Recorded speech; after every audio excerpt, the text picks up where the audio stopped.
performance bump. In particular, in games, though, I'm hoping, I don't know, 2, 3, 4% performance bump. I'm hoping, but maybe it's not even going to be that much, or maybe it'll be a lot, because certain games like Hogwarts was really struggling to pull the full wattage, at least on the Intel N5090. So it's pretty clear that the 5080 at this point, now that the new drivers have dropped, we're pulling the full wattage, which is great to see. Let's take a quick look at some of the specs here. Now, the Ryzen, you can see, is pulling about 70 to 75 watts on the CPU. The Intel is only pulling 45 watts.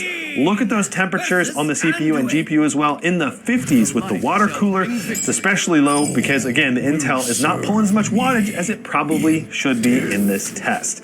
And on the XMG Neo 16, we're on max fans and pulling very decent wattage, and we're hitting mid 70s for the GPU, low 80s for the CPU, very good temperatures all around, and a combined GPU TDP load of about 250, whereas on the Intel, the combined load is only about 235, 240. So definitely 10 to 15, 20 more watts going through the AMD N5080 version. Now, I've got an RTX 5090 with the HX3D being mailed to me, so we're gonna be able to get an actual head-to-head with a 5090 and the Intel 275 versus 9955 HX3D soon, probably next week when I get back. In addition, Asus is sending me the 9955HX and HX3D version of the Strix series. So we're gonna get side-by-side CPU benchmarks there as well. So here, we can see the 5090 is 17.4% ahead, and the Intel on the CPU only score is 22.9% ahead. Now,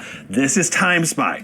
And this, I think, is a great example of why you should not use the CPU test in Time Spy as a measurement for CPU-bound game performance, because it's not going to be very representative of real-world gaming. But the GPU score, as you'll see, is pretty dang close. Not perfect, but oftentimes a lot of the games out there that are GPU bound are getting around that 15, 17, 18% mark, for the 5090 being in the lead. So next up, we have Baldur's Gate 3. Settings are on Ultra, DLSS on Quality, and there is no frame generation support here.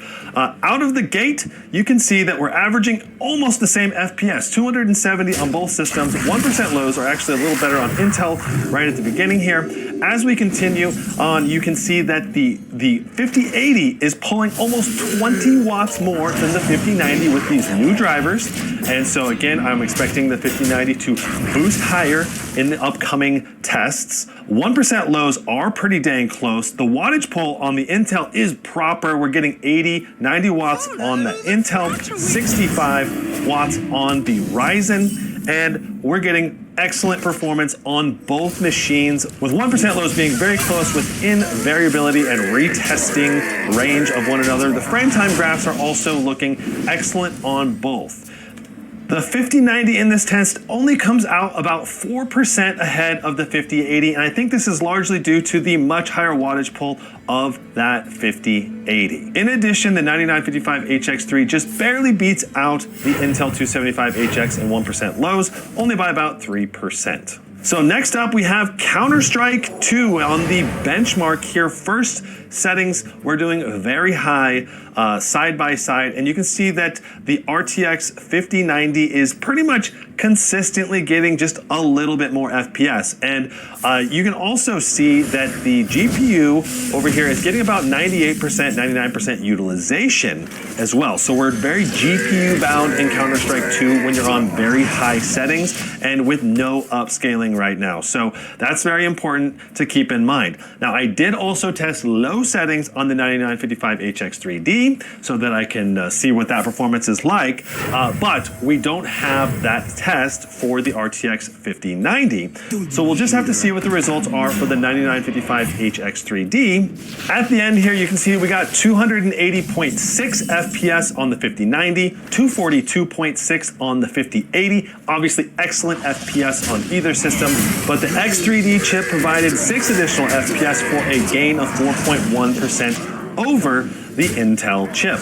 Here's a quick benchmark on low. You can see that we're hitting the 600 to 700 FPS range. Even when we're going through smoke, it's staying above 500 FPS pretty much nonstop. Now this is on low at QHD resolution with FSR set to balance. So we're using a little bit of upscaling to boost our FPS, and we're using lower settings to really maximize our responsiveness on the display. And you can see at the end of the benchmark, we got 635.9 FPS and 230 for a 1% low. So you can easily reach the 300 Hertz refresh rate on the XMG Neo 16 at QHD in Counter-Strike 2, but you